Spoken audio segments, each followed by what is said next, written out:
GST invoice. देखिए, हम simple भाषा में बात करेंगे कि जीएसटी इनवॉइस के बारे में आज। तो सबसे पहली बात आती है कि आखिरकार ये जीएसटी इनवॉइस ही क्या होती है।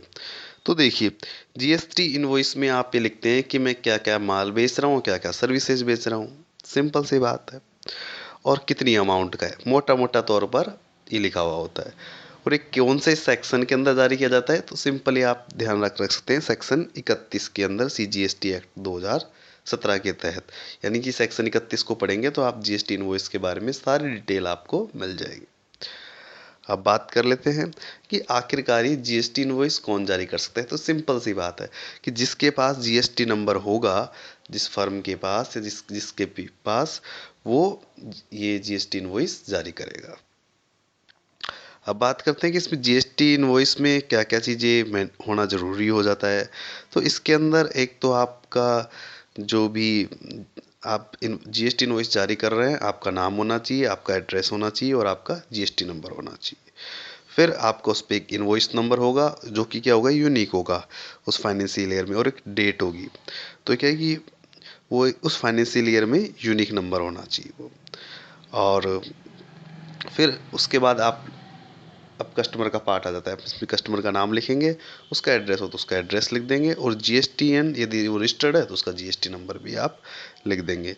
फिर उस यदि 1.5 करोड़ से नीचे है तो आपको एचएसएन कोड लिखने की ज़रूरत नहीं है। यदि 1.5 करोड़ से ज़्यादा है तो आपका एचएसएन कोड लिखने की आवश्यकता है आपको। फिर उसके बाद आप आइटम की डिटेल लिख देंगे, जैसे कि वो आइटम क्या चीज़ है, कितनी क्वांटिटी है, कितनी यूनिट है, वो टोटल वैल्यू कितनी हो गई, और इसमें टैक्सेबल वैल्यू कितनी हो गई, और कोई डिस्काउंट है तो कितना है। उसके बाद जीएसटी की रेट क्या है और कितना टैक्स बना, वो सीजीएसटी में बना, एसजीएसटी में बना या आईजीएसटी में बना, जो भी है। फिर आपके सिग्नेचर हो जाएंगे जो भी माल को बेच रहा है या जो भी जीएसटी इनवॉइस जारी कर रहा है उसके।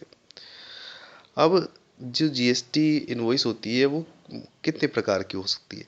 देखिए, एक तो होता है कि टैक्स इनवॉइस की मेरा 5% जीएसटी बना तो मैंने 2.5% एसजीएसटी और 2.5% सीजीएसटी टैक्स दिखा करके एक टैक्स इनवॉइस जारी कर दिया सिंपल वे में। एक होता है बिल ऑफ सप्लाई। देखिए, बिल ऑफ सप्लाई में क्या होता है कि जब आप कंपोजिशन के व्यापारी होते हैं तब आप टैक्स नहीं वसूल सकते हैं ग्राहक से।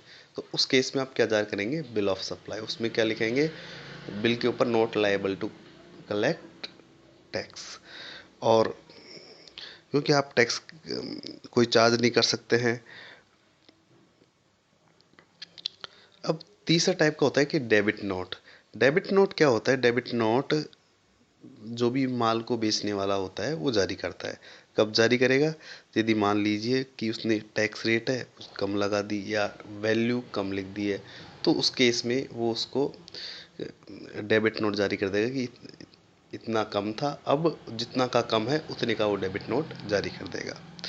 दूसरा आता है क्रेडिट नोट। क्रेडिट नोट भी कौन जारी करेगा, बेचने वाला माल को। वो कब जारी करेगा कि यदि मान लो उसने गलती से ज़्यादा टैक्स रेट लगा ली और या फिर ज़्यादा वैल्यू लिख दी है, और कस्टमर ने कहा कि आपने ज़्यादा वैल्यू लगा रखी है, तो वो उसको क्या करेगा कि क्रेडिट नोट जारी कर देगा। जितनी ज़्यादा अमाउंट का होगा उस अमाउंट का वह वो क्रेडिट नेट जारी कर देगा। तो क्या वो बैलेंस हो जाएगा उससे।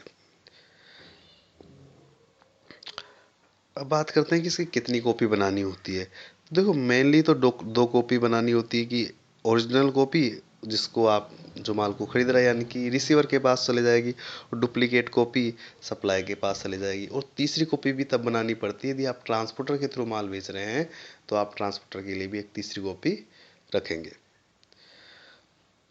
अब इसके लिए टाइम लिमिट देखते हैं कि आप जो जीएसटी इनवॉइस है ये कब जारी करना होता है। तो माल को जब रवाना होगा ना, तब आपको जीएसटी इनवॉइस जारी करना होगा। यदि आप मान लो सर्विसेज दे रहे हैं तो आपको 30 दिन के अंदर, यदि आपने कोई सर्विस दे दी है तो 30 दिन के अंदर अंदर आप जीएसटी इनवॉइस जारी कर सकते हैं। हमने जीएसटी इनवॉइस के बारे में सारी जानकारी देने का प्रयास किया। यदि फिर भी आपकी कोई क्वेरी हो तो हमें कमेंट सेक्शन में बता सकते हैं। धन्यवाद।